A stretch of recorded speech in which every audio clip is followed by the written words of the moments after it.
Jueves de la 11ª semana del tiempo ordinario. Conociendo a Jesucristo por el Evangelio. Lectura del Santo Evangelio según San Mateo, capítulo 6, versículos del 7 al 15. En aquel tiempo dijo Jesús a sus discípulos: Cuando recen, no usen muchas palabras, como los paganos, que se imaginan que por hablar mucho les harán caso. No sean como ellos, pues su Padre sabe lo que les hace falta antes que se lo pidan. Ustedes recen así: Padre nuestro del cielo, santificado sea tu nombre. Venga tu reino, hágase tu voluntad en la tierra como en el cielo. Danos hoy el pan nuestro. Perdónanos nuestras ofensas, pues nosotros hemos perdonado a los que nos han ofendido. No nos dejes caer en tentación, sino líbranos del maligno. Porque si perdonan a los demás sus culpas, también su Padre del cielo les perdonará a ustedes. Pero si no perdonan a los demás, tampoco su Padre perdonará sus culpas. Palabra del Señor. Gloria a ti, Señor Jesús. Seguimos en este contexto del primer gran discurso de nuestro Señor Jesucristo presentado por San Mateo. Y por lo tanto, en ese contexto de mandato, ¿no?, de unas normas, de unas directrices, de unas leyes que deja nuestro Señor para la conducta del cristiano. Por lo tanto, si en este contexto nos deja el Padre Nuestro, como lo acaban de escuchar, el Padre Nuestro lo da Jesucristo, por lo tanto, como una norma que hay que tener presente para nuestra oración. En primer lugar, Jesucristo hace una advertencia, que no hay que rezar como rezan los paganos, que porque usan muchas palabras creen que van a ser escuchados. Y por eso Jesucristo va a decir que cuando recen así, pero advirtiendo antes que ya nuestro Padre Dios sabe lo que necesitamos. Y por eso no hace falta muchas palabras. En todo caso, si hace falta expresarle lo que necesitamos. Y nos va a dejar el Padre Nuestro, esa oración divina, enseñada por Dios mismo hecho hombre, esa oración que se la califica como la oración dominical, la oración del Señor, esa oración que es calificada como el compendio del Evangelio, es decir, de toda la buena nueva traída por nuestro Señor Jesucristo. Y empieza diciendo: Padre nuestro. Comenta un autor espiritual: es gran consuelo poder llamar Padre nuestro a Dios. Si Jesús, el Hijo de Dios, enseña a los hombres que invoquen a Dios como Padre, es porque en ellos se da esta realidad consoladora, la de ser y sentirse hijos de Dios. Somos hijos de Dios, somos de la familia de Dios, somos ciudadanos del cielo, como repite San Pablo. El Señor, dice San José María Escrivá de Balaguer, el Señor no es un dominador tiránico ni un juez rígido e implacable, es nuestro Padre. Nos habla de nuestros pecados, de nuestros errores, de nuestra falta de generosidad, pero es para librarnos de ellos, para prometernos su amistad y su amor. Un hijo de Dios trata al Señor como Padre. Su trato no es un obsequio servil, ni una reverencia formal de mera cortesía, sino que está lleno de sinceridad y de confianza. Es decir, tratar a Dios como lo que efectivamente es nuestro Padre. Luego, Jesucristo nos dice en esta oración: Padre nuestro del cielo, santificado sea tu nombre. En la Biblia, el nombre equivale a la persona misma. Aquí, nombre de Dios es el mismo Dios. ¿Qué sentido tiene pedir que Dios sea santificado?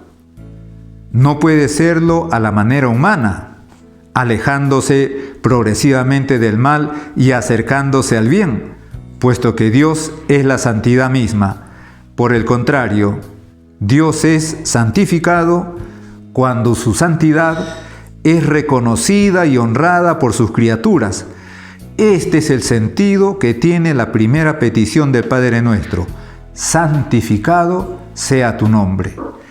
Luego, nuestro Señor dice: venga tu reino, venga a nosotros tu reino, venga tu reino. Llegamos aquí otra vez a la idea central del Evangelio de Jesucristo, la venida del reino de Dios. Nuestro Señor mismo lo expresó con aquellas palabras iniciales en su ministerio público: conviértanse, hagan penitencia, porque ha llegado el reino de Dios. El reino de Dios se identifica tan plenamente con la obra de Jesucristo que el Evangelio es llamado indistintamente Evangelio de Jesucristo o Evangelio del reino. El advenimiento del reino de Dios es la realización del designio salvador de Dios en el mundo. El reino de Dios se establece en primer lugar en lo más íntimo del hombre, elevándolo a la participación de la misma vida divina. Esta elevación tiene como dos etapas. La primera en la tierra, que se realiza por la gracia, y la segunda definitiva en la vida eterna, que será la plenitud de la elevación sobrenatural del hombre. Todo ello exige de nosotros una sumisión espontánea, amorosa y confiada a Dios. Hágase tu voluntad. Esta tercera petición expresa un deseo doble.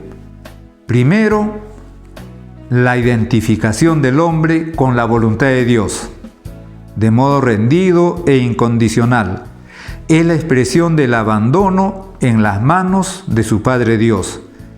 Segundo, el cumplimiento de aquella voluntad divina que reclama la libre cooperación humana. Este es el caso, por ejemplo, de la ley divina en su aspecto moral, por la que Dios manifiesta su voluntad, pero sin imponerla a la fuerza. Una de las manifestaciones de la venida del reino de Dios es el cumplimiento amoroso de la voluntad divina por parte del hombre. La segunda parte de la frase, hágase tu voluntad, así en la tierra como en el cielo, quiere decir, así como en el cielo los ángeles y los santos están identificados del todo con la voluntad de Dios, de modo semejante se aspira a que eso mismo ocurra ya aquí en la tierra. La lucha por cumplir la voluntad de Dios es la señal de que somos sinceros cuando pronunciamos las palabras: venga a nosotros tu reino, porque dice el Señor: no todo el que me dice Señor, Señor, entrará en el reino de los cielos, sino el que hace la voluntad de mi Padre que está en los cielos. Quien de veras hubiere dicho esta palabra, fiat voluntas tua, todo lo ha de tener hecho, con la determinación al menos. Viene luego la cuarta petición: danos hoy el pan nuestro. En esta cuarta petición, el que ora tiene en cuenta en primer lugar las necesidades de la vida presente. La importancia de esta súplica consiste en que los bienes materiales necesarios para vivir son declarados lícitos. Se expresa un profundo sentido religioso del mantenimiento de la vida. Lo que el discípulo de Cristo alcanza con su propio trabajo, también lo debe implorar a Dios y recibirlo como un don divino. Dios es quien mantiene la vida. Al pedir a Dios el propio sustento y considerar que éste viene de las manos divinas, el cristiano aparta de sí la angustiosa preocupación por las necesidades materiales.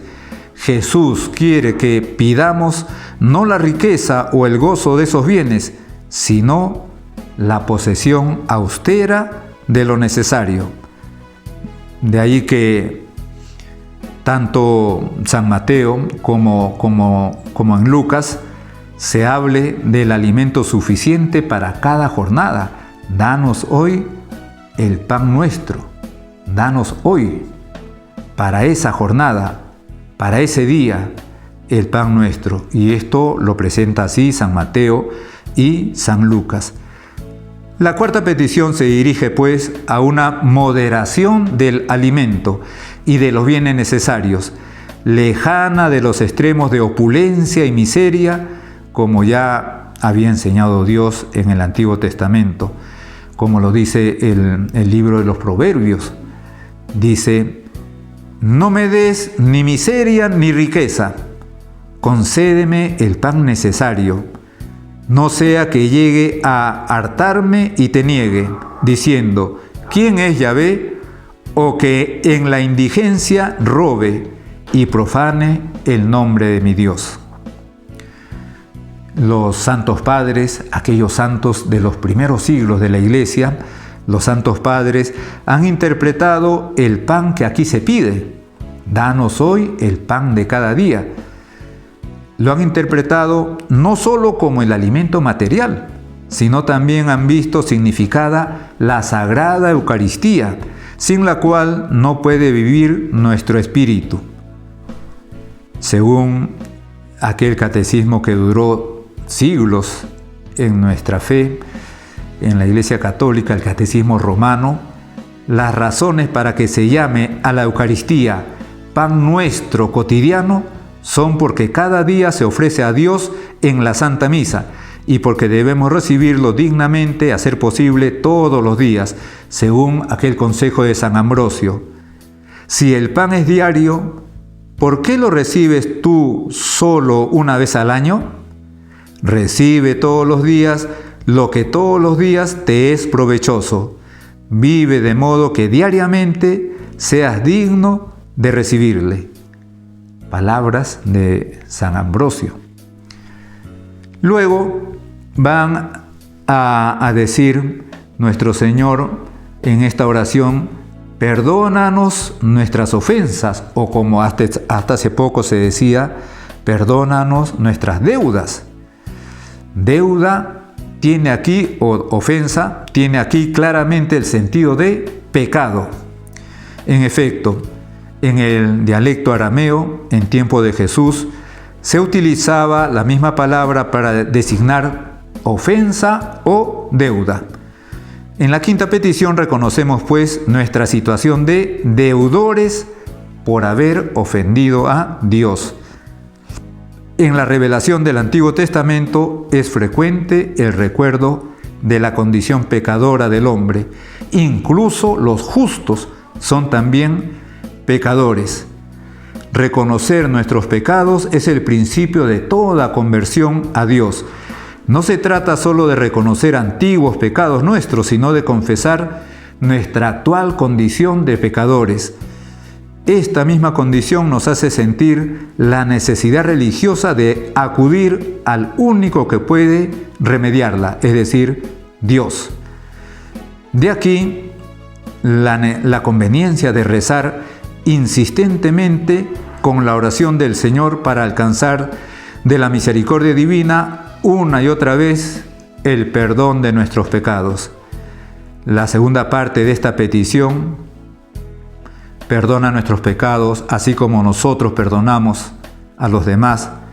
Esta segunda parte es una llamada seria a perdonar a nuestros semejantes.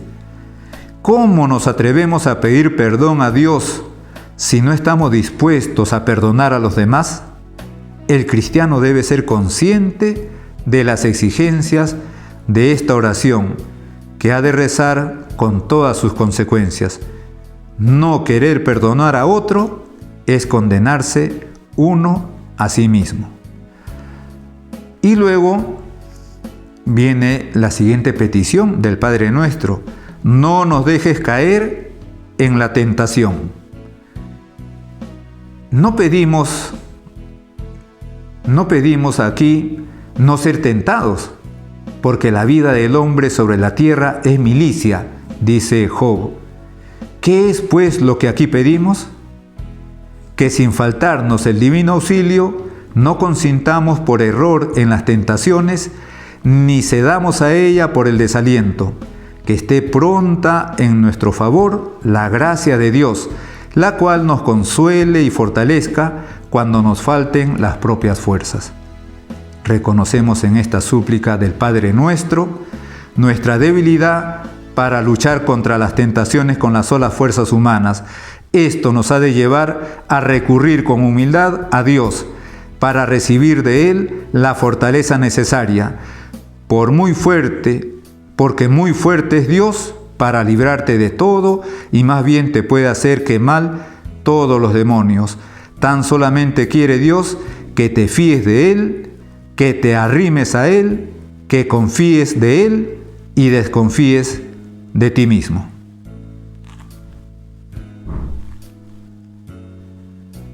Y finalmente, San Mateo conserva en este final de este Evangelio, cuando dice, porque si perdonan a los demás sus culpas, también su Padre del Cielo les perdonará a ustedes. San Mateo ha conservado incluso el comentario de nuestro Señor Jesucristo a la quinta petición del Padre Nuestro, la de perdonar. Por eso comentaba un autor espiritual, qué maravilla es Dios que perdona. Pero si Dios 3 veces santo tiene misericordia del pecador, ¿cuánto más nosotros pecadores, que sabemos por experiencia propia de la miseria del pecado, cuánto más debemos perdonar a los demás? No hay nadie perfecto en la tierra. Igual que Dios nos quiere, aún con nuestros defectos, y nos perdona, nosotros debemos querer a los demás, aún con sus defectos, y perdonarlos. Si esperamos querer a los que no tienen defectos, no querremos nunca a nadie. Si esperamos que se corrijan o se excusen los demás primero, casi nunca perdonaremos, pero entonces tampoco nosotros seremos perdonados. Y por eso decía San José María en un punto de camino, conforme aquella persona ha sido mala contigo, pero ¿no has sido tú peor con Dios?